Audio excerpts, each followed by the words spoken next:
और अब आज की पहली बड़ी खबर, ईरान और अमेरिका के बीच 8 दिन से जारी जंग बहुत भीषण हो चुकी है। देखिए अपडेट और तस्वीर। सबसे पहले अमेरिका इजराइल ने ईरान पर हजारों बम और मिसाइल दाग दिए हैं, लेकिन ईरान की ताकत खत्म नहीं हो रही है। ईरान अब भी बैलिस्टिक मिसाइलें दाग रहा है। तस्वीर देखिए।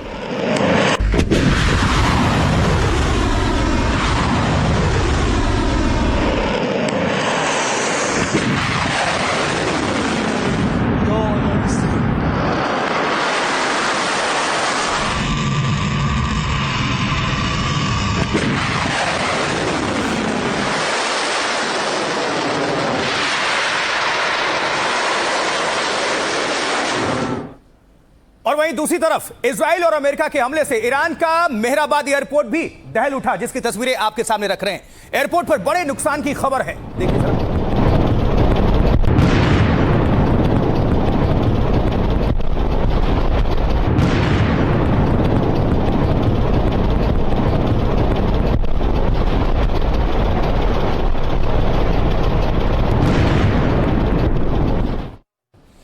और अब ये देखिए, अमेरिकी लगातार ईरान के सैन्य ठिकानों को टारगेट करने का काम कर रहा है और ईरान के एक ड्रोन अड्डे पर उसने बड़ा हमला कर दिया और भारी नुकसान पहुंचा दिया, जिसकी तस्वीरें अब आपके सामने। और इसीलिए कहा जा रहा है क्या ईरान के अंदर आज की रात कयामत भरी होगी, क्योंकि अमेरिका ने क्या कहा है। देखिए, अमेरिका अब ईरान में भारी तबाही मचाने जा रहा है, पूरी तरह तैयार है। इसका ऐलान खुद अमेरिकी राष्ट्रपति डोनाल्ड ट्रंप ने कर दिया है। कहा कि आज ईरान पर बहुत जोरदार प्रहार करेगा अमेरिका, वहां हमला करेंगे जिसके बारे में अब तक सोचा भी नहीं था ईरान ने या किसी ने। उससे पहले ट्रंप के मंत्री स्कॉट बेसेंट ने भी बड़ा खुलासा किया, वो वित्त मंत्री अमेरिका में। कहा कि आज रात ईरान पर अब तक का सबसे बड़ा स्ट्राइक करेंगे। इस हमले का मकसद ईरान के मिसाइल लॉन्चर और मिसाइल बनाने वाली फैक्ट्रियों को भारी नुकसान पहुंचाना है। यह हमारा अब तक का सबसे बड़ा बमबारी अभियान होगा, यह अमेरिका कह रहा है। और इसके अलावा क्या कह रहा है, तो क्या अमेरिका ईरान के सारे ड्रोन और मिसाइल खत्म कर देगा आज की रात, सवाल है। वैसे अमेरिकी सेना ने ईरान की सैन्य क्षमता को भारी नुकसान पहुंचाया है। 300 से ज्यादा ईरानी मिसाइल लॉन्चर तबाह कर दिए हैं अमेरिका ने और इजराइल ने। समंदर में 30 ईरानी जहाजों को बर्बाद करने का दावा है अमेरिका इजराइल की तरफ से। और इससे पहले अमेरिकी प्रेसिडेंट डोनाल्ड ट्रंप ने ईरान को सरेंडर करने को कहा था और ट्रंप ने कहा कि ईरान से कोई बात नहीं करेंगे, पहले बिना शर्त सरेंडर करो, झुक जाओ, यह कहा गया है। लेकिन ये जो सब कुछ कहा जा रहा है, अब ईरान क्या कह रहा है। ये तो अमेरिका ने कह दिया कि आज रात भारी बमबारी करेंगे, लेकिन ईरान किस तरह से जवाबी पलटवार कर रहा है और क्या कह रहा है, सुनिए।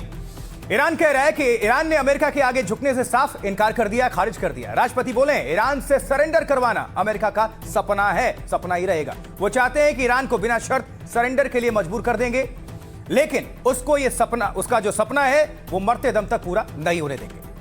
और ये ऐसा सपना है जिसे उन्हें अपने साथ कब्र में ले जाना चाहिए। भारत में ईरानी राजदूत मोहम्मद फतली ने भी ट्रंप को चुनौती दी है। उन्होंने कहा है कि हम ईरानी या तो जीत हासिल करेंगे या शहादत तक पहुंचेंगे, ये ईरान कह रहा है। इस जंग में हमें जीत मिले या फिर शहादत, दोनों ही खुशी की बात है। हमारे लिए ये लड़ाई जुल्म और नाइंसाफी के खिलाफ लड़ने की बात है। ये ईरान का पलटवार था, मतलब अमेरिका के इरादे आपने सुन लिए, डोनाल्ड ट्रंप क्या कह रहे हैं, और लेकिन ईरान ने भी किस भाषा में उनको जवाब दिया है, यह भी आप सभी तक हमने पहुंचा दिया। अमेरिका ने कैसे ईरान को कयामत की धमकी दी है और उस पर क्या कह रहा है ईरान, अब सुनवाने की बारी है, तो सुनते हैं। ईरान एक हारती हुई सैन्य लड़ाई लड़ रहा है, जहां उन्हें चारों तरफ से घेर लिया गया है। आज रात हम ईरान पर सबसे बड़ी बमबारी करने जा रहे हैं।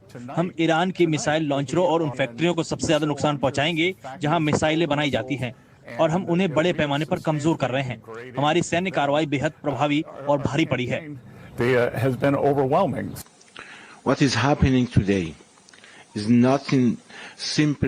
आज जो हो रहा है वो सिर्फ एक राजनीतिक या मिलिट्री लड़ाई नहीं है। ये स्ट्राइक सच और झूठ के बीच स्ट्राइक का ही एक हिस्सा है। एक तरफ इंसानी इज्जत, इंसाफ और देशों की आजादी से जीने का हक है, दूसरी तरफ जुल्म, नाइंसाफी और दबदबा है। हम ईरान के लोग साफ तौर पर कहते हैं कि इस रास्ते पर हम या तो जीत हासिल करेंगे या शहादत तक पहुंचेंगे। हमारे लिए दोनों ही सम्मान और खुशी है। Both are honor and happiness. तो सुनवा दिया आपको अपने अमेरिका ने क्या कहा और ईरान ने क्या जवाबी पलटवार किया है, ये सब कुछ आपने सुन लिया। अब कुछ और आपको तस्वीर दिखाने जा रहे हैं जो कि अपडेट भी है और जानना भी आप सभी के लिए जरूरी। सवाल भी है कि क्या ट्रंप ने ईरान पर हमले के लिए कोई बहुत बड़ी तैयारी की है, कोई प्लानिंग है? क्या ट्रंप ने अपनी सेना को कोई खास ऑर्डर दिया है? जंग के बीच सैनिकों संग डोनाल्ड ट्रंप नजर भी आ रहे हैं। यह तस्वीर देखिए।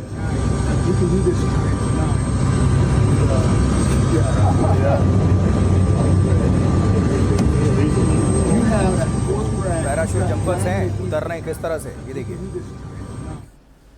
उधर जमीन पर पैराट्रूपर्स उतर रहे हैं, लेकिन उधर समंदर में ईरान की घेराबंदी के लिए ट्रंप ने बड़ा कदम उठाया है। उसने ईरान के समंदर की ओर अपना तीसरा युद्धपोत भेज दिया है। वॉरशिप जॉर्ज बुश के आने से अमेरिका की ताकत और बढ़ेगी और ईरान की टेंशन भी।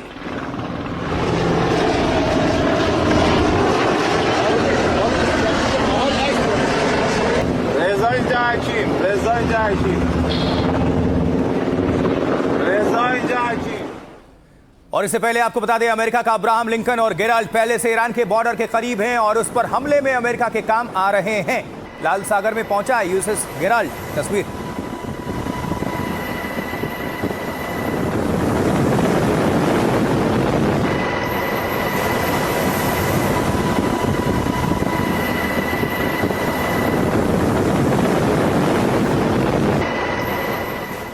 कुछ और अपडेट आप सभी को जानना चाहिए क्योंकि डोनाल्ड ट्रंप ने उतार दिया तीसरा युद्धपोत। देखिए, ट्रंप ईरान के खिलाफ जंग में अब पूरी ताकत झोंकना चाहते हैं, इसलिए मिडिल ईस्ट में अपना तीसरा युद्धपोत वो तैनात कर रहे हैं। समंदर में अमेरिका के नए दैत्य का नाम है यूएसएस जॉर्ज H.W. बुश। उसका अब्राहम लिंकन और गेराल्ड फोर्ड वॉरशिप पहले से मोर्चे पर हैं। अब बुश युद्धपोत अटलांटिक पार करके भूमध्य सागर की ओर आगे बढ़ रहा है। यह अमेरिकी युद्धपोत किसी देश की सेना को अकेले तबाह करने की ताकत रखता है। इस पर F-35 जैसे 90 लड़ाकू विमान और हेलीकॉप्टर्स तैनात हो सकते हैं। यह खतरनाक परमाणु पनडुब्बी और क्रूज मिसाइलों से लैस है। करीब 6000 अमेरिकी सैनिकों का काफिला भी इसमें तैनात रहता है और साथ ही मल्टीलेयर सिक्योरिटी और मिसाइल डिफेंस सिस्टम से यह लैस है। 1200 किलोमीटर तक दुश्मन के हर तरह के हमले को यह नाकाम कर सकता है। इसकी क्षमता बड़ी है। इस पर 2 परमाणु रिएक्टर्स लगे हैं। बिना ईंधन के 20 साल, जी हां, बिना ईंधन के 20 साल तक यह चल सकता है। ट्रंप ईरान और दुनिया को दिखा रहे हैं कि वो लंबी जंग के लिए तैयार हैं। इस युद्धपोत के आने से ईरान पर अमेरिका के हमले और तेज हो सकते हैं। इसे ईरान पर दबाव बढ़ाने का अमेरिकी कदम भी माना जा रहा है क्योंकि 2 युद्धपोतों से ही अमेरिका ईरान पर खतरनाक हमले कर रहा है। अब तो तीसरा आगे बढ़ रहा है। तो अमेरिका हर तरफ से ईरान पर दबाव बढ़ा रहा है, उसको घेरने का काम कर रहा है। बड़े हमले से पहले ट्रंप कैसे आखिरी अल्टीमेटम दे रहे हैं वो भी सुनते हैं, जरा सुनिए। मैं एक बार फिर ईरानी सेना से अपील करता हूं कि वो हथियार डाल दे और सरेंडर कर दे, नहीं तो वो केवल मारे जाएंगे। अब ईरानी जनता के लिए खड़े होने और अपने देश को वापस लेने में मदद करने का समय है। हम आपको हर तरह की सुरक्षा देंगे और अगर आप ये नहीं चुनते तो आपको निश्चित रूप से मौत का सामना करना पड़ेगा। हम दुनिया भर में ईरानी राजनयिकों से भी अपील करते हैं कि पुरानी सरकार का साथ छोड़ दें, ईरान को नए सिरे से खड़ा करने में हमारे साथ आ जाए। अमेरिका तय करेगा कि ईरान का अगला नेतृत्व जो भी करे वो अमेरिका या उसके पड़ोसियों और इजराइल किसी को भी धमकी ना दे।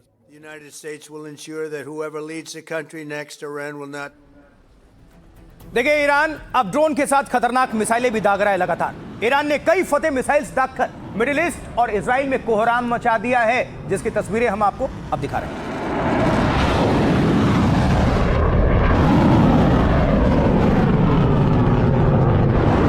ये फतेह मिसाइल है, ईरान की ताकत है, लंबी दूरी की मारक क्षमता और भीषण।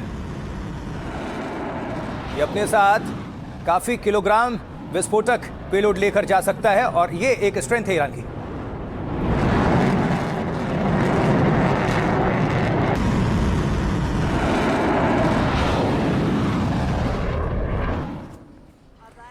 तो इजराइल भी पूरी ताकत से ईरान पर हमला कर रहा है। नेतन्याहू की सेना ने ईरान पर भारी बमबारी की है, जिसकी तस्वीरें अब आपके सामने हम रखने जा रहे हैं। देखिए,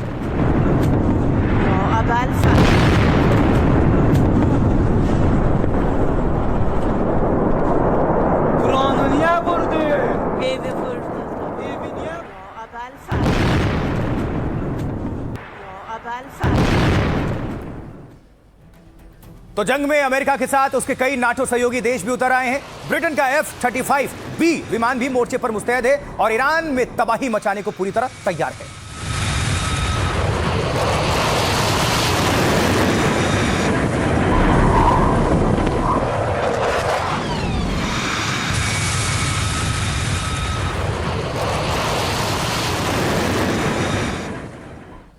वहीं डोनाल्ड ट्रंप ने अपना खतरनाक बम वर्षक विमान उतार दिया है। अमेरिका का B-1 बॉम्बर ब्रिटेन पहुंच चुका है। तो क्या बॉम्बर ही ईरान में कयामत ढाने वाला है? सवाल यह है।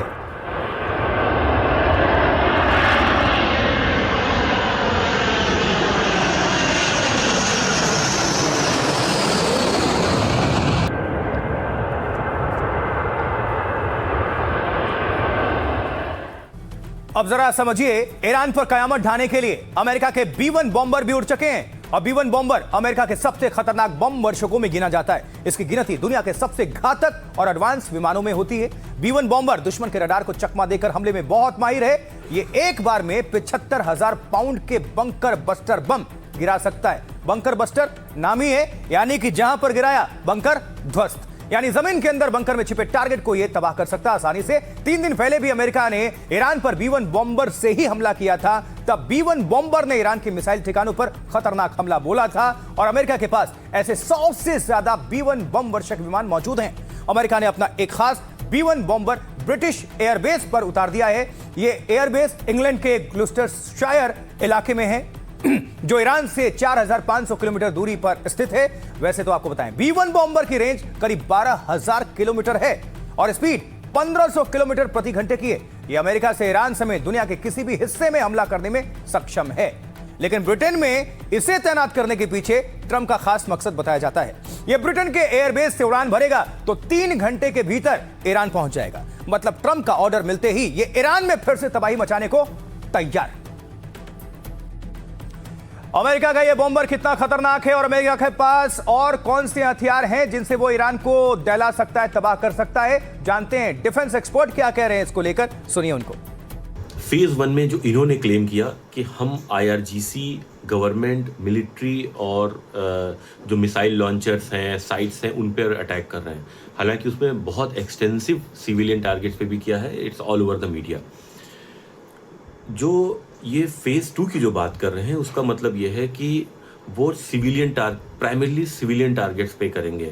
जो वाटर सप्लाई इंफ्रास्ट्रक्चर है, इलेक्ट्रिसिटी ग्रिड है, या फ्यूल सप्लाई स्टेशंस हैं, हॉस्पिटल्स हैं, स्कूल्स हैं, यूनिवर्सिटीज़ हैं, इनके ऊपर टारगेट करेंगे।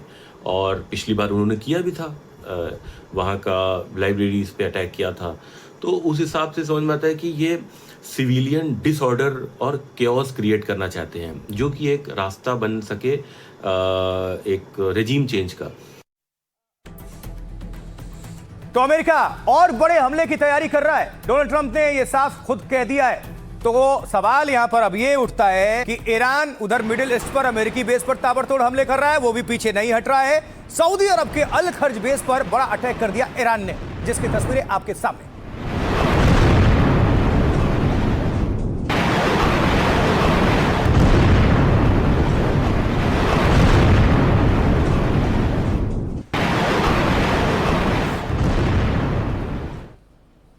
ईरान ने दुबई एयरपोर्ट पर भी बड़ा अटैक किया।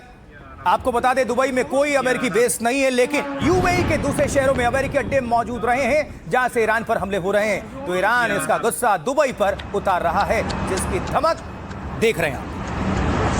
No, it hit next to us here actually. Ya Allah, straight to the airport. Oh my God. Ya Rabb. Ya Rabb. और इस बीच दुबई से एक तस्वीर सामने आई है। सोशल मीडिया पर यह तस्वीर बहुत वायरल हो रही है, जिसकी हम तस्वीर दिखा रहे हैं पूरी। और चर्चा क्यों है? स्टोर में खरीदारी की होड़ लग गई है, क्योंकि लोग डरे सहमे हैं, स्टॉक जमा करना चाहते हैं।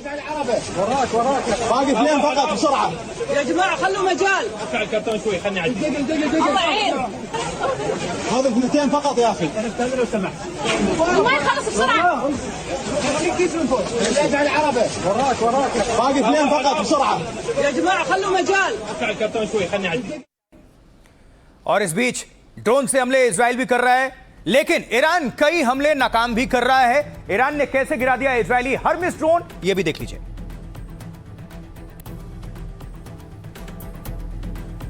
यह हर्मिस ड्रोन है जिसे देख रहे हैं आप, इजराइल का ड्रोन है, ईरान ने मार गिराया है।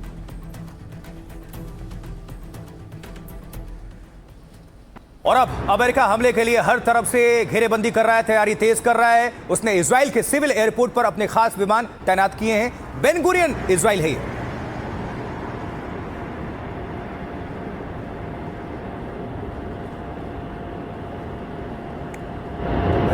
फिलहाल एयरपोर्ट पर ये विमान तैनात किए हैं क्योंकि डिफेंस भी बहुत ज़रूरी है, ये डिफेंस के लिए है।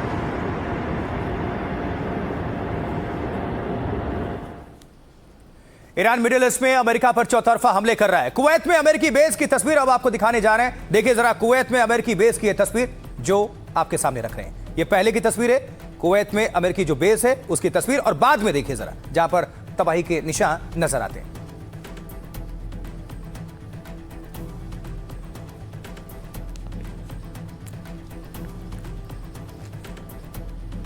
ईरान अब मिडिल ईस्ट के अपने पड़ोसियों पर हमला नहीं करेगा। ईरानी राष्ट्रपति पेजेश्कियान ने इसका ऐलान किया और कहा कि पिछले दिनों हुए अटैक के लिए हम माफी भी मांगते हैं। ट्रंप ने कहा ईरान ने यह वादा हमारे हमलों के बाद किया है। ईरान अब मध्य पूर्व का दादा नहीं बल्कि वो हारा हुआ खिलाड़ी है। हजारों सालों में पहली बार ईरान अपने पड़ोसी देशों से हारा है। ईरान मध्य पूर्व पर कब्जा करके शासन करना चाहता था। दरअसल ईरान मिडिल ईस्ट के 13 देशों पर हमला कर चुका है, लेकिन अब कह रहा है कि पड़ोसी देशों पर हमले नहीं करेगा जब तक कि उन देशों की जमीन से ईरान पर हमला ना हो। इसमें भी ईरान की एक तीर से दो शिकार करने की रणनीति है। पहला तो पड़ोसी देशों के गुस्से को शांत करने की कोशिश है, रणनीति है, क्योंकि कतर, सऊदी अरब, यूएई समेत कई देश आक्रोशित हैं। वो कह चुके हैं कि अगर हमले जारी रहे तो वो पलटवार करेंगे। ऐसे में ईरान खुद को घिरा हुआ महसूस करने लगा था। उसे अपने खिलाफ संयुक्त हमलों की आशंका होने लगी थी। यूएस, इजराइल के बाद ये देश भी हमले करते तो रोकना मुश्किल हो जाता, टिकना मुश्किल हो जाता। ऐसे में ईरान ने अपनी सुरक्षा और संबंधों के लिए माफी मांग ली, मगर इसके पीछे ईरान का दूसरा प्लान भी है, जिसे कहते हैं प्लान बी, अमेरिका की घेराबंदी। क्योंकि ईरान की शर्त है उन देशों से हमले हुए तो फिर पलटवार होगा और जोरदार होगा। जाहिर है ईरान के आसपास के कई देशों में अमेरिका के बेस मौजूद हैं और वहीं से ट्रंप की सेना ईरान के खिलाफ विस्फोटक बरसा रही है। अब ईरान का प्लान यही है कि ये देश अमेरिका पर दबाव बनाए ताकि उनकी धरती पर बने ठिकानों से अमेरिका ईरान पर हमले रोक दे या ना करे।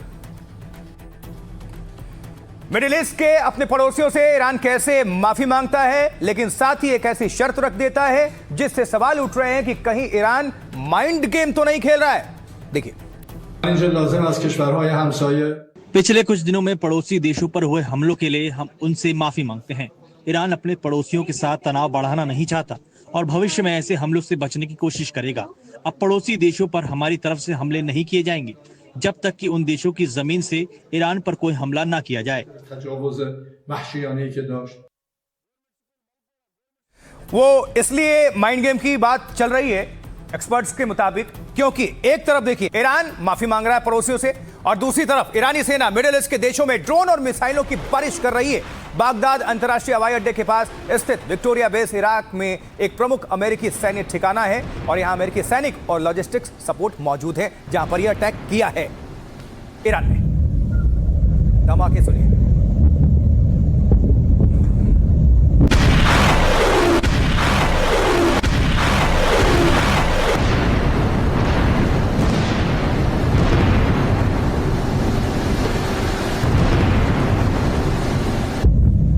बागदाद इराक की राजधानी दहल उठी। इराक के बसरा पर भी ईरान ने बड़ा हमला किया और भारी नुकसान पहुंचाया है। बसरा इराक की तस्वीर देखिए, ये एयरपोर्ट है।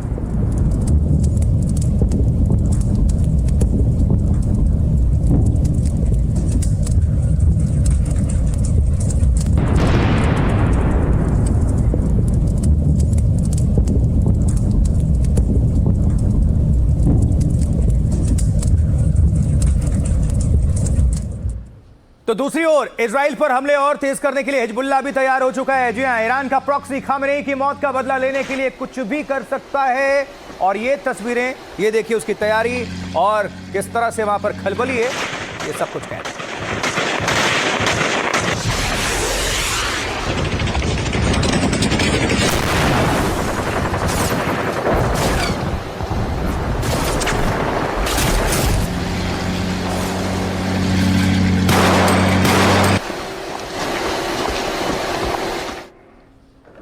उधर हिजबुल्लाह ने इजरायली हेलीकॉप्टर पर हमले कर अपने इरादे तो दिखा दिए और जता दिए। हिजबुल्लाह का इजरायली हेलीकॉप्टर पर हमला, ये देखिए तस्वीर।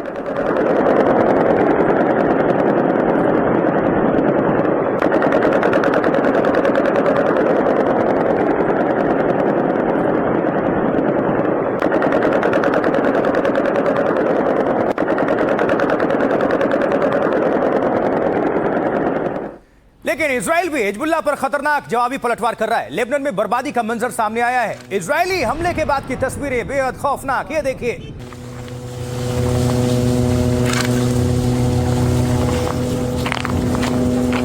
ये लेबनान है। पहले जो आलीशान इमारतें हुआ करती थी, इजराइल ने स्ट्राइक किया, उसके बाद ये खंडर में तब्दील हो गई आलीशान इमारतें।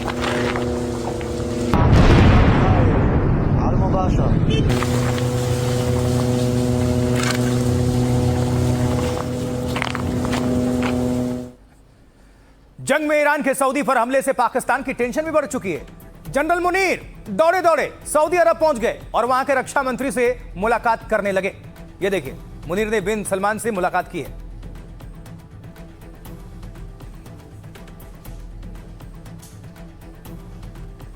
हालांकि लेकिन सवाल उठ रहा है कि क्या पाकिस्तान की औकात इतनी है कि वो जंग में साथ निभाए सऊदी का, क्योंकि यहां तो खुद ही खाने के लाले पड़े हुए हैं। ईरान अमेरिका जंग से पाकिस्तान मुसीबत में फंस चुका है। उसे समझ ही नहीं आ रहा है कि ईरान का साथ दे या उसके खिलाफ लड़ें। ईरान ने सऊदी अरब में अमेरिकी सैन्य अड्डों पर हमले तेज कर दिए हैं, तो पाकिस्तान टेंशन में आ चुका है और आर्मी चीफ दौड़कर सऊदी अरब पहुंच जाते हैं।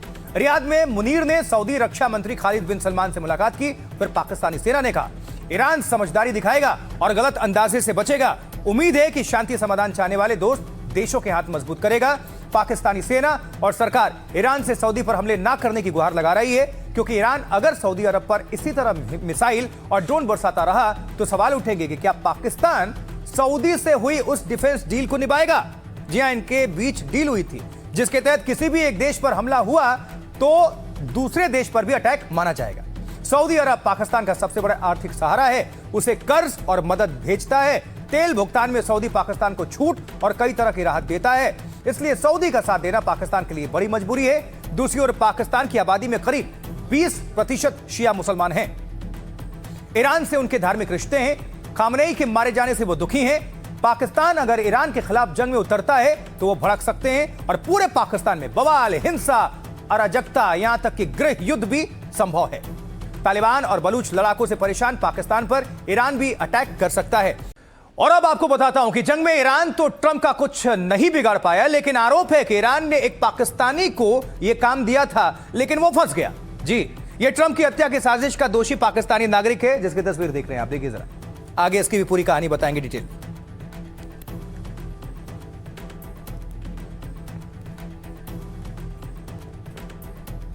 तो ये जो है, अब समझिए जरा इनके बारे में थोड़ा बैकग्राउंडर।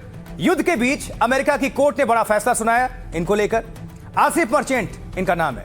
आसिफ मर्चेंट नाम के पाकिस्तानी को दोषी करार दिया गया है। उसे आतंकवाद और हत्या की सुपारी देने का दोषी माना है कोर्ट ने। अदालत ने माना है कि यह शख्स डोनाल्ड ट्रंप की हत्या करवाना चाहता था, सुपारी लिए बैठा था। अमेरिकी अदालत के मुताबिक पाकिस्तानी आतंकी आसिफ ने ईरान के कहने पर डोनाल्ड ट्रंप को मारने की साजिश यानी प्लानिंग रची और अमेरिकी अधिकारियों का दावा है कि वो ईरान के लिए काम करता था। दावा है कि आसिफ ईरान की IRGC का प्रशिक्षित ऑपरेटिव था। उसे अमेरिकी नेताओं की हत्या की साजिश रचने के लिए भेजा गया था, ईरान ने भेजा था। जांच में सामने आया कि आसिफ अप्रैल 2024 में अमेरिका जा पहुंचा था। जून में न्यूयॉर्क में सुपारी किलर समझकर कुछ लोगों से मिला और बाकायदा आसिफ ने हत्या के लिए $5000 एडवांस लिए और कहा कि जब वो अमेरिका से चला जाएगा तब हत्या करना। आसिफ ने कबूला कि वो नदीम अली नाम के शख्स से भी मिला था। दावा है कि आसिफ IRGC कमांडर से मिलने ईरान भी गया था, जहां उसे निगरानी और जासूसी से जुड़े तरीकों की ट्रेनिंग दी गई। आसिफ की प्लानिंग चल रही थी, लेकिन वो उस वक्त वहां फंस गया जब जिन्हें हत्या की सुपारी दी वो ही अंडरकवर एजेंट निकला। फिर FBI ने जुलाई 2024 में आसिफ को गिरफ्तार कर लिया। अब इस मामले में आसिफ को उम्र कैद तक की सजा हो सकती है। ये मोहतरमा इसी से खुश हैं कि मिल तो रहा है, भले ही कितना महंगा ना मिल रहा हो, लेकिन भारत देखिए, इसलिए भारत कहा जाता है कि सबसे बेहतर है, सबसे सुरक्षित है, सबसे सेफ है, क्योंकि यहां पर कोई इंपैक्ट नहीं। लेकिन देखिए, अब आपको बता देते हैं कि आखिर पाकिस्तान का क्यों तेल निकल गया है, जो पाकिस्तान खुद को अरब देशों का करीबी बताता है या दावा करता है और सबसे बड़े मुस्लिम मुल्क होने का दावा यह हमेशा से करता रहा है। ईरान और मिडिल ईस्ट में जंग से उसे बहुत बड़ा झटका लग गया है। पाकिस्तान में तेल का इतना संकट गहरा गया है कि कई पेट्रोल पंप खाली हो चुके हैं। लाहौर से कराची तक कई पेट्रोल पंप में लंबी कतारें भी लगी हैं। पेट्रोल को लेकर पाकिस्तान में बवाल और हिंसा का अलर्ट भी जारी हो चुका है और खतरे को देखते हुए शहबाज शरीफ को चेतावनी जारी करनी पड़ी है कि पेट्रोल की जमाखोरी करने वालों पर कार्रवाई की जाएगी। ये सब हुआ है महंगाई से बेहाल पाकिस्तान में तेल के दाम बढ़ने से। पाकिस्तान में पेट्रोल और डीजल की कीमत 20% तक बढ़ चुकी है।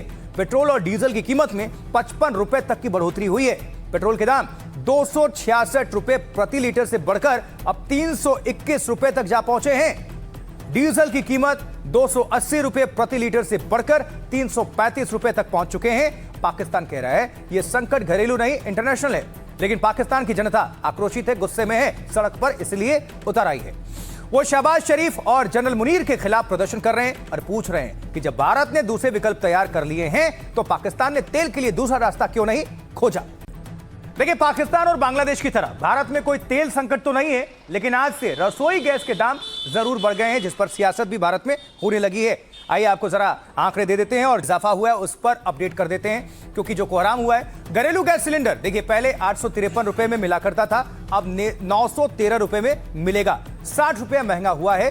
कमर्शियल सिलेंडर्स जो हैं वो पहले 1768 रुपए का आता था, अब 1883 रुपए में वो मिलेगा, 115 रुपया ये महंगा हुआ है। और वहीं आपको बताएं, मल्लिकार्जुन खड़गे जो हैं कांग्रेस के अध्यक्ष, वो क्या कह रहे हैं? कह रहे हैं पहले कम अंतर्राष्ट्रीय दामों का लाभ जनता से छीना, अब महंगाई के बोझ से जनता का निकाला पसीना। जंग होने पर सब चंगासी वाली दावेबाज मोदी सरकार, लेकिन पर्याप्त तेल और गैस मुहैया कराने में लाचार।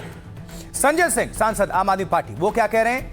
सरकार ने जनता को होली गिफ्ट दिया है, देश की जनता बढ़ती महंगाई से पहले ही त्रस्त है, उसके ऊपर से सरकार ने एक और बम फोड़ा है। हरदीप पुरी पेट्रोलियम मंत्री भारत सरकार, वो क्या कह रहे हैं? जवाबी पलटवार किया उन्होंने। कहते हैं जंग से पैदा हुए हालात से घबराने की जरूरत नहीं है, भारत के पास पेट्रोल डीजल का पर्याप्त भंडार मौजूद है और ईरान जंग नहीं रुकता तो हमारे पास दूसरे रास्ते भी मौजूद हैं। जबकि अखिलेश यादव समाजवादी पार्टी के अध्यक्ष कह रहे हैं कि एलपीजी सिलेंडर के दाम एक बार में 60 रुपए बढ़ा दिए, सरकार एक बार जो कीमत बढ़ाती है तो फिर कम नहीं करती। सरकार की मुनाफाखोरी और भ्रष्टाचार से महंगाई बढ़ रही है। जब जाएंगे भाजपाई तब जाएगी महंगाई। लेकिन केशव प्रसाद मौर्य डिप्टी सीएम उत्तर प्रदेश क्या कह रहे हैं? कह रहे हैं अखिलेश राजनीतिक वनवास से फ्रस्ट्रेशन में है। 2027 में साइकिल चलने की उम्मीद थी, लेकिन चलने से पहले ही बिहार में पंचर हो गए। सपा का भविष्य अंधकार में है तो वो बौखला गए हैं। अब आपको सुनवाते हैं सियासतदान क्या कुछ कह रहे हैं, सीधे उन्हीं की जुबानी, उनकी कहानी, किसको निशाने पर रखा, कैसे हमला बोला, सुनिए। कितनी महंगाई बढ़ा दी एलपीजी की, 60 रुपए। याद रखना, एक बार कोई चीज महंगी हो गई फिर दोबारा उसका रेट नीचे नहीं जाता है।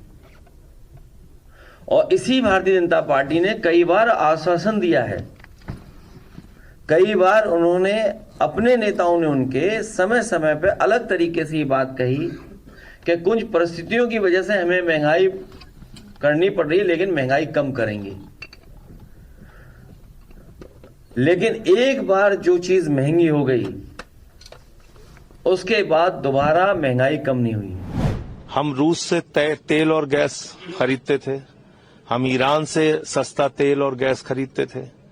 अमेरिका मोदी जी को डांट लगाता है, ट्रंप डांटता है, तुम इससे तेल नहीं खरीदोगे, वो कहते हैं हाँ जी हुजूर नहीं खरीदेंगे। इससे गैस नहीं खरीदोगे, हाँ हुजूर नहीं खरीदेंगे।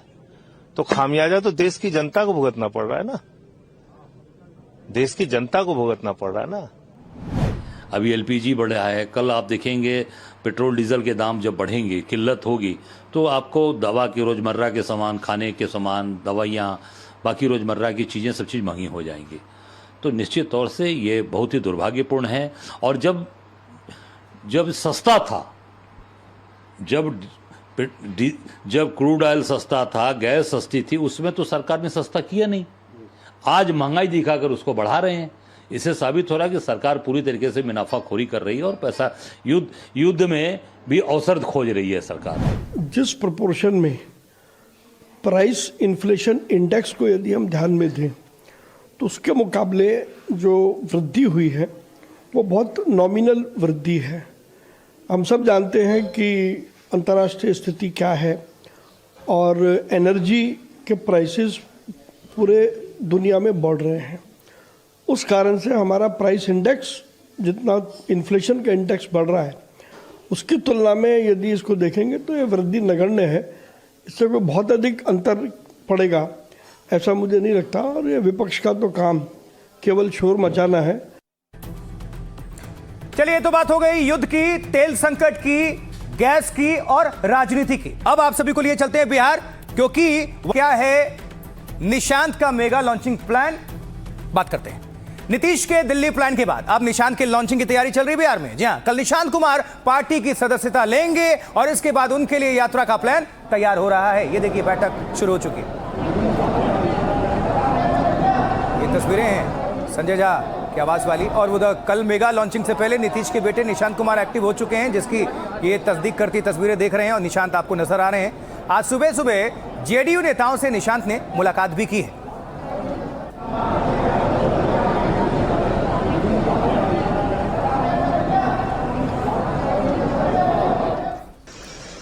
और दूसरी तरफ नीतीश कुमार विकास कार्यों की समीक्षा में जुटे हुए हैं। बख्तियारपुर जाने के दौरान नीतीश के काफिले की तस्वीरें आपके सामने रख रहे हैं, देखिए जरा। एक्टिव मोड में है अभी भी नीतीश कुमार का काफिला। दूसरी तरफ कल का दिन काफी अहम निशांत कुमार के लिए भी। अब देखिए जरा, नीतीश कुमार बख्तियारपुर के दौरे पर पहुंचे, जहां जेडीयू समर्थकों ने नीतीश के समर्थन में जमकर नारेबाजी की है। सुनवाइए जरा। हो जाएगा तो उधर भी जाने का, इधर से आने का, सबको हो जाएगा और सब तरह से लोगों को सुविधा होगी। नहीं तो हम बहुत पहले से न किए हुए हैं और करके कितना बार देखिए, तो फिर पहले भी जाकर के किए हैं, तो आजो आए हैं इसी के लिए।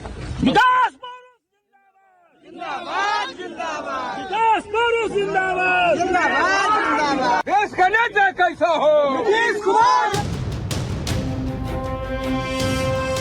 नीतीश के बेटे निशांत की सियासी लॉन्चिंग की तैयारी है। कल जेडीयू की बैठक में नाम पर चर्चा हुई। आज सुबह सुबह निशांत एक्टिव हो गए। जेडीयू नेताओं से निशांत ने मुलाकात की। कल जेडीयू की सदस्यता लेंगे और फिर नीतीश की तरह यात्रा पर निकलेंगे। लेकिन इस लॉन्चिंग को लेकर सियासी बयानबाजी भी खूब हो रही है। आदरणीय नीतीश कुमार जी को हम सब लोग मिलकर के प्रधानमंत्री बनाना चाहते थे। बुद्धि उनका भरस हो गया है नीतीश कुमार के। नहीं जाना चाहिए, बिहार नहीं छोड़ना चाहिए। तो तैयारी पूरी चल रही है। नीतीश की तरह ही निशांत की लॉन्चिंग की तैयारी। जी हां, नीतीश की तरह जो लॉन्चिंग की तैयारी चल रही है उसको लेकर थोड़ा जानकारी, क्योंकि बिहार में अब निशांत की सियासी लॉन्चिंग की पूरी तैयारी हो चुकी है। नीतीश के बेटे निशांत कुमार कल पार्टी की सदस्यता ले लेंगे। इसके बाद निशांत यात्रा के साथ राजनीतिक करियर की शुरुआत कर देंगे। पिता नीतीश कुमार की तरह ही निशांत कुमार भी यात्रा करेंगे। नीतीश ने 2005 में अपनी पहली यात्रा निकाली थी और इस यात्रा के बाद प्रचंड बहुमत से अपनी सरकार बनाई थी बिहार में। इसके बाद से नीतीश ने करीब 15 यात्राएं बिहार में की। कल जेडीयू की बैठक में निशांत कुमार को लेकर चर्चा हुई। इसके बाद उनकी पार्टी सदस्यता लेने की चर्चा काफी तेज हो गई। निशांत ने आज सुबह सुबह ही जेडीयू नेताओं से मुलाकात भी की। नीतीश के इस्तीफे के बाद निशांत डेप्यूटी सीएम बन सकते हैं। राबड़ी देवी पूर्व सीएम, वो क्या कह रही हैं? नीतीश के राज्यसभा जाने से नाराज। राबड़ी ने कहा कि मुख्यमंत्री को जबरदस्ती हटाया जा रहा है। नीतीश को बिहार नहीं छोड़ना चाहिए, उनकी बुद्धि भ्रष्ट हो गई है। नीतीश को बिहार में ही रहकर काम करना चाहिए। नीतीश को मुख्यमंत्री पद पर बने रहना चाहिए। अखिलेश यादव क्या कह रहे हैं? अखिलेश यादव ने कहा कि नीतीश को लेकर जो खुलासा किया, जब 2024 में इंडिया गठबंधन बना था तो हम लोग नीतीश को प्रधानमंत्री बनाना चाहते थे, लेकिन लगता है कि बीजेपी नीतीश जी को राज्यसभा सदस्य के रूप में ही रिटायर करना चाहती है। तो आइए अब सुनवाते हैं नीतीश के दिल्ली जाने पर बयानबाजी का दौर है। राबड़ी से लेकर अखिलेश ने क्या कहा, खुद सुनिए। राज्यसभा नहीं जा रहा है, बीजेपी बिहार से भगा रहा है नीतीश कुमार के। बुद्धि उनका भरस हो गया है नीतीश कुमार के। नहीं जाना चाहिए, बिहार नहीं छोड़ना चाहिए। जो लोग राजनीति को समझते हैं उन्हें पहले दिन ही पता था कि भारतीय जनता पार्टी क्या कदम उठाएगी, और ये बात पहले भी कही गई थी कि आदरणीय नीतीश कुमार जी को हम सब लोग मिलकर के प्रधानमंत्री बनाना चाहते थे, लेकिन वो अब एज ए मुख्यमंत्री रहे। अब वो रिटायर होंगे राज्यसभा मेंबर के रूप में। हम तो चाहते थे कि प्रधानमंत्री के रूप में रिटायर हों, लेकिन अब वो राज्यसभा के मेंबर होकर के ही रिटायर हो जाएंगे। नाराजगी अलग विषय है, लेकिन मायूसी तो स्वाभाविक है ना। 20 साल तक जनता की सेवा साथ रहकर सब लोगों ने नीतीश जी के नेतृत्व में की है, और नीतीश जी अब यहाँ से मुख्यमंत्री पद छोड़ रहे हैं, तो स्वाभाविक रूप से लोगों में उदासी तो होगी। जरूरी था, तभी तो हमने अभी नहीं काफी पहले सुझाव दिया था कि निशांत को जेडीयू में लाना चाहिए। बिहार के मुख्यमंत्री नीतीश कुमार जी का ये फैसला निसंदेह आम बिहारी के लिए गले से उतारना इतना आसान नहीं होगा। लोग मर्माहत हैं। विकास के जो नए आयाम स्थापित हुए बिहार में, 2 दशकों की ये जो शानदार यात्रा है, आज विकास के जो भी मानदंड हैं, हम विकसित राज्य बनने की होड़ में अब शामिल हैं और इसका श्रेय निसंदेह नीतीश कुमार जी को जाता है। लेकिन उन्होंने एक फैसला लिया और फैसले पर उन्होंने पूरी तरह से अडिग रहने की बात कही है। हम ये मानते हैं आसान नहीं है इस फैसले को स्वीकार करना, लेकिन नेता के निर्देशों से पार्टी बंधी है और बिहार के लोग भी ये मानते हैं कि उनके जैसा फिर कोई बहुत आसान रास्ता नहीं है, उनके जैसा कोई विकल्प ढूंढ पाना। तो सियासी प्रतिक्रियाएं तो आप सभी तक हमने पहुंचा दी। किसने क्या कहा ये हमने सुन लिया। अब कुछ तस्वीरों को आपके सामने रखने जा रहे हैं जो कि इससे जुड़ी हुई हैं, क्योंकि कल बिहार की राजधानी पटना में कल जेडीयू की बैठक हुई जहां नीतीश कुमार ने विधायकों से कहा कि अब दिल्ली से नजर बनी रहेगी, लेकिन सीएम पद से इस्तीफा देने पर नीतीश का पता बदल जाएगा।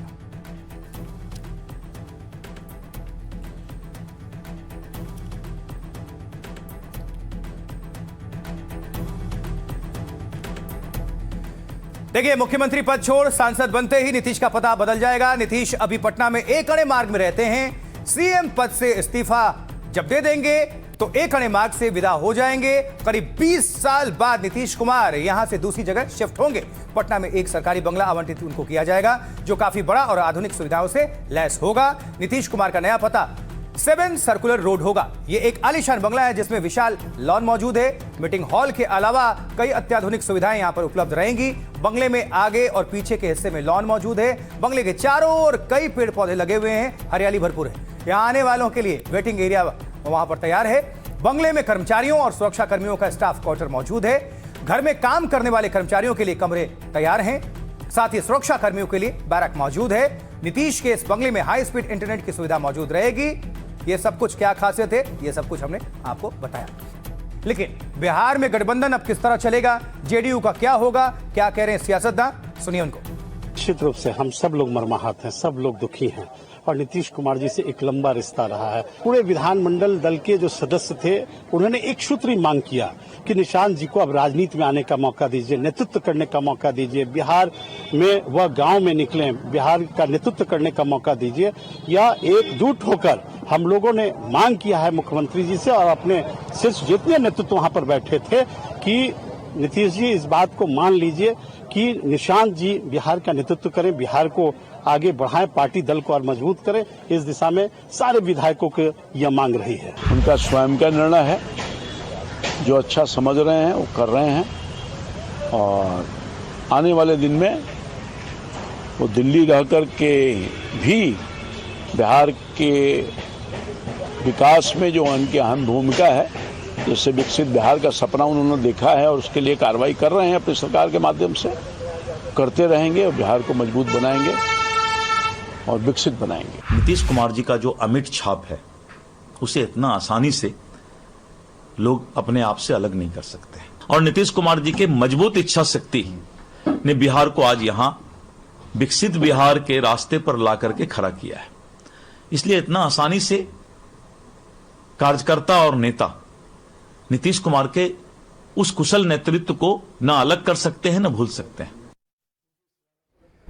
ये तो नीतीश कुमार की बात हो गई। अब जरा आगे बढ़ते हैं, क्योंकि इधर आज लालू राबड़ी दिल्ली से पटना पहुंच गए, जहां राजधानी, और राबड़ी ने नीतीश दिल्ली जाने को गलत फैसला है। ये आपको तस्वीर हम दिखा रहे हैं, ये देखिए जरा, लालू यादव को देखिए पटना एयरपोर्ट पर, लालू और राबड़ी दोनों पूर्व मुख्यमंत्री बिहार, पति पत्नी एयरपोर्ट पर पटना में मौजूद।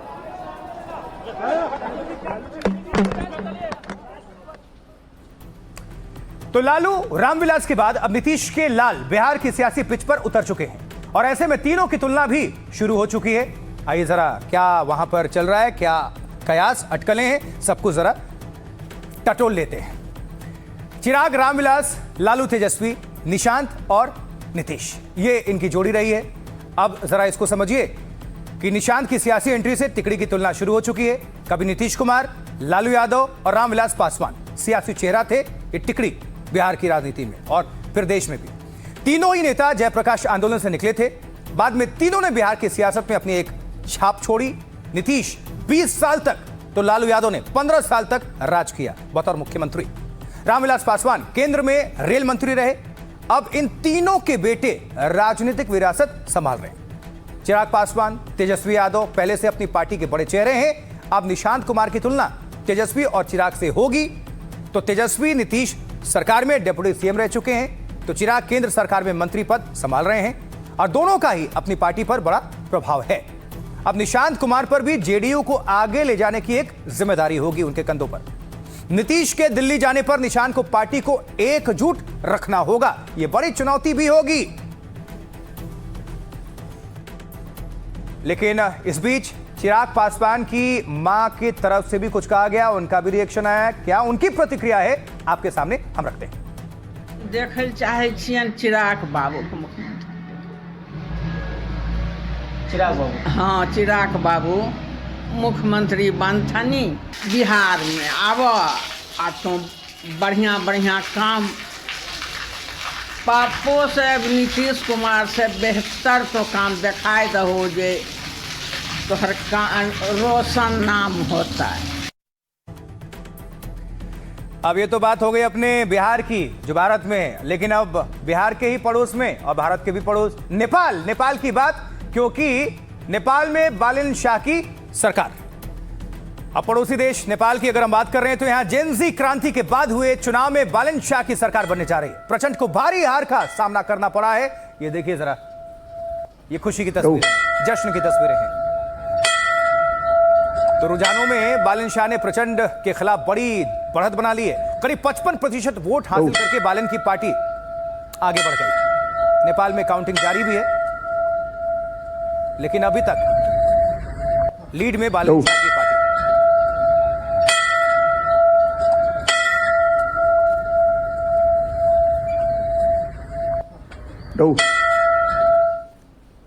कोई बात नहीं, देखिए लगातार ये खुशी की और जीत की तस्वीरें तो हम दिखा रहे हैं, लेकिन अपडेट भी कर रहे हैं क्योंकि ये बढ़त बनी हुई है। करीब 55% वोटों के अंतर से बालन की पार्टी शानदार जीत की तरफ आगे बढ़ रही है। अब नेपाल में जो काउंटिंग चल रही है उसकी भी तस्वीरें आपको दिखा रहे हैं। ये जो पेटी है उसको गिनने का काउंटिंग जो प्रक्रिया है वो अभी चल रही है सुरक्षा के बीच।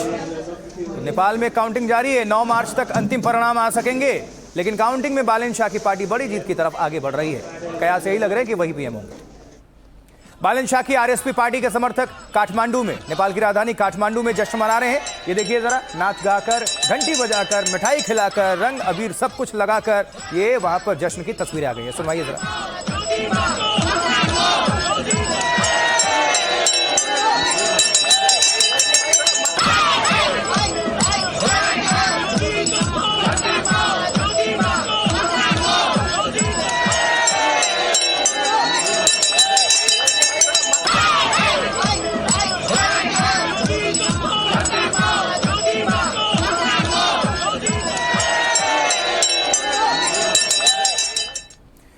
अब वहां पर जो सीटों का समीकरण है वो क्या कहते हैं वो जरा आप समझ लीजिए। आपको थोड़ा हम पूरी डिटेल्स भी पहुंचा देते हैं। कुल जो सीट है नेपाल में 165 है।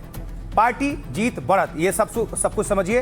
राष्ट्रीय स्वयं जो पार्टी है ये 58। ये देखिए सब कुछ इसमें लिखा हुआ है। कुल सीटें 165। जो पार्टी है राष्ट्रीय स्वतंत्र पार्टी, उनको 58 सीटों पर जीत मिली। बढ़त पर अभी 63 पर वो चल रहे हैं। नेपाली कांग्रेस जो है वो 10 सीटें अब तक जीत चुकी है और 9 पर वो बढ़त बनाए हुए हैं। और सीपीएन यूएमएल 2 जीत चुके हैं, जबकि 7 पर उनकी बढ़त चल रही है। इसके अलावा नेपाली कम्युनिस्ट पार्टी है, उनके खाते में 2 सीटें अभी तक जा चुकी हैं। 6 पर उन्होंने बढ़त बनाया हुआ है और अन्य के खाते में 2 सीटें गई हैं, यानी कि 2 जो प्रत्याशी हैं निर्दलीय होंगे वो उन्होंने जीता होगा और 4 जो है वो बढ़त लेकर चल रहे हैं। कुल मिलाकर 165। लेकिन बालन शाह की पार्टी इस वक्त बहुत खुश है, उत्साहित है। उनके पार्टी के जो नेता हैं, उनके जो सपोर्टर्स हैं, जो रिएक्शंस आ रहे हैं वो हम आपके बीच रख देते हैं। सुनिए जरा। peoples from Nepal, they are giving us the huge response. Nepal के लोगों ने हमें बड़ी जिम्मेदारी दी है। हम नेपाल में अच्छा शासन देंगे। अच्छे शासन की राह में भ्रष्टाचार बड़ा रोड़ा है। हम नेपाल में पहले भ्रष्टाचार खत्म करेंगे। Can establish good governance. तो अब सवाल यह है कि भारत और नेपाल के रिश्ते नए दौर में कितने मजबूत होंगे, यह बहुत बड़ा प्रश्न है। क्योंकि आपको याद होगा, भारत विरोधी ओली गए, शाह तो इधर आ गए और इसको लेकर भी चर्चा तेज है। नेपाल के पूर्व प्रधानमंत्री केपी शर्मा ओली को चीन समर्थक माना जाता रहा है। ओली ने कई बार भारत के खिलाफ बयानबाजी की और साथ ही चीन के साथ वन बेल्ट वन रोड से तनाव पैदा किया।